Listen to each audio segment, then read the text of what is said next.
Hello everyone, welcome to our channel Take Afro. Hope you all are doing great. So today I'm going to show you how to check iPhone temperature. So for that, go to App Store and download an app. So I'm going to download an app.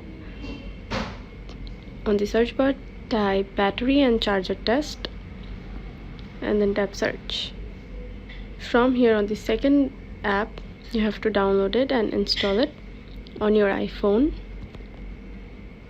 Install it and open it.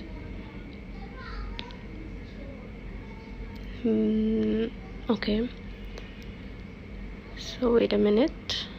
Okay, so my download is finished.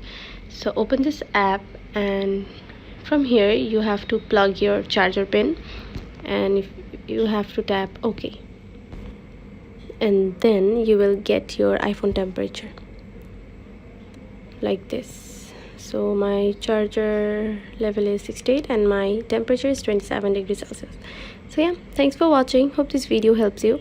Don't forget to subscribe to our channel and don't forget to hit the bell icon button. See you in the next video. Bye bye.